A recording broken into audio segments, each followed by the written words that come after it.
So even though D'Angelo Russell didn't exactly have the best series out there in the playoffs, he is getting a ton of interest from a bunch of different teams in the NBA, and I'm not exactly too sure if this is a really good thing for the Lakers or a really bad thing. Before I do get into some of the teams that are of course interested, I think it's very obvious that I have to state that with how the Lakers are going right now, they want to trade D'Angelo Russell. They don't want D'Lo to just leave in free agency because they're going to want to trade him to use him as a piece to try and get either a good role player or two back, or to potentially go after a star like Trae Young, as we have seen them obviously interested in.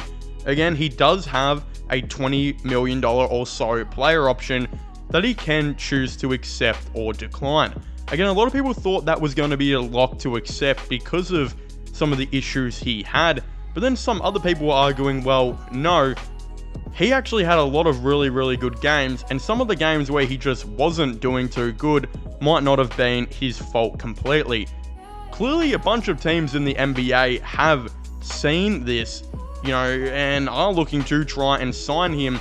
One of the ones who the Lakers I think would be the Orlando Magic, just because in order for Orlando to, of course, go for him, they would have to do a trade where the Lakers might be able to get a good role player or two in return. Maybe even a pick. But unfortunately for them, it is being reported that the San Antonio Spurs is the Lakers' biggest competition for D'Angelo Russell, which is being reported by Jovan Buah. Now again, this would be pretty catastrophic, most likely for the Lakers, because I believe if the San Antonio Spurs wanted to go out and get D'Angelo Russell, there's only a couple moves that they would have to make where they could probably just outright sign him. Again, we know the Spurs are going to be doing a ton of trades. Like, they're not in the best salary cap position right now, but it's reported they're going to be doing a lot of trades. A ton of teams previously came for Keldon Johnson, who is on about $20 million per season now, who looks like he could be a really good six-man in the NBA. I wouldn't be surprised if someone offered the Spurs a first-round pick for him. He might be shipped off, which is again $20 million free. Outside of Keldon Johnson, there's obviously a ton of other players who the Spurs could potentially trade to free up some cap. Devontae Graham only has 1 year left of $12.6 million. Again, it's going to be very hard to get rid of him, but if they were to throw in a late first round pick or a bunch of seconds, that salary can definitely be obviously dumped. Again, Trey Jones has been very good for this San Antonio Spurs team on about $10 million. He'd be an awesome backup point guard for this team. But again, I'm sure a team out there might see some more value in him and offer a late first round pick or something like that. And then for everyone else, like players like Zach Collins, obviously Wembanyama is the main one, and a couple other guys here and there, they'll be staying. But the reality is the Spurs, they are freeing up salary cap again. Marcus Morris on $16.3 million is expiring. Reggie Bullock on $11 million is expiring. Cam Birch on $7 million is expiring. Cedi Osman on near $7 million is expiring.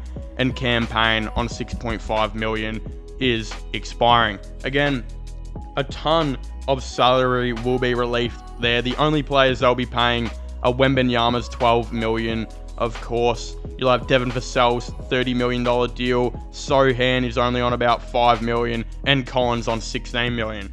They will easily have enough salary cap to try and go out and get a player like D'Angelo Russell. Now, does Russell really fit that Spurs team?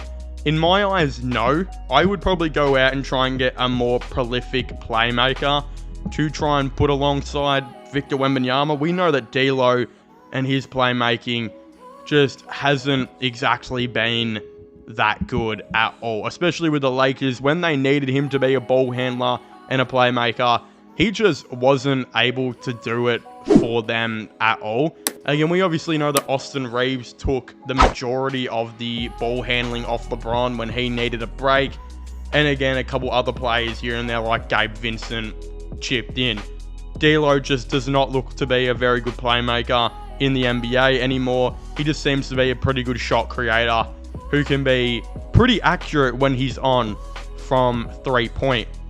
Now again, I don't believe the Spurs should go out and get D'Angelo Russell, especially if they're, of course, got Vassell on the team. I just don't think you need two heavy scoring players in that, backcourt. I think you can get a scorer, but also a really good playmaker at the same time to be your point guard position.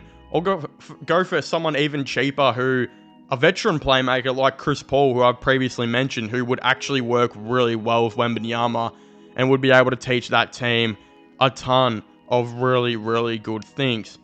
Again, to me, it's a weird choice, but also in saying that, if that is what they do think they need is scoring and just shooting, there will be a ton that they can, of course, a ton of players they can, of course, go out and get.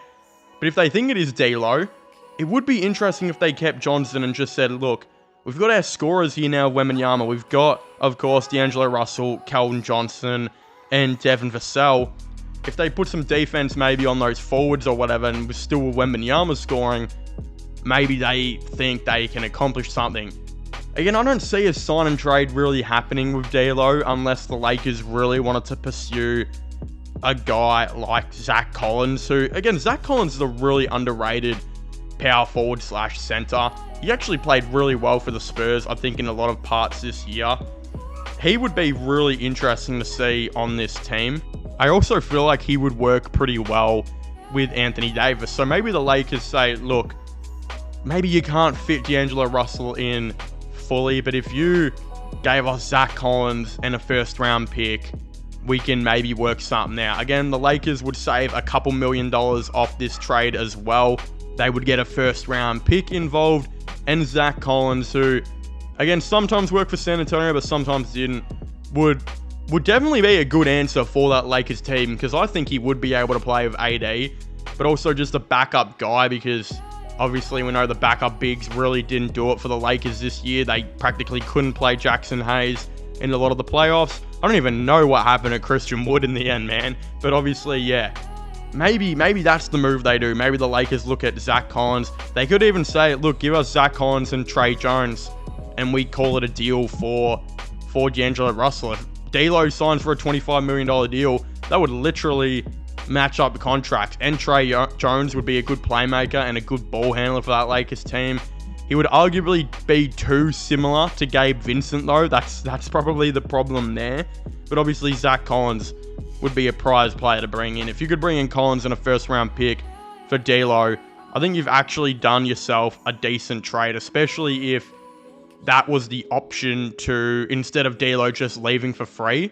Look, you're taking Collins and a first-round pick because that works with the Lakers team, works with Anthony Davis, and that first-round pick can obviously help out quite a bit. But of course, if you haven't already, please make sure to leave a like and subscribe to the channel. Comment your thoughts and opinions on this all down below. Do you guys think the Los Angeles Lakers should let D'Lo go? And do you guys think the San Antonio Spurs should be interested? I'd obviously very much like to know. What could a trade look like out of these guys?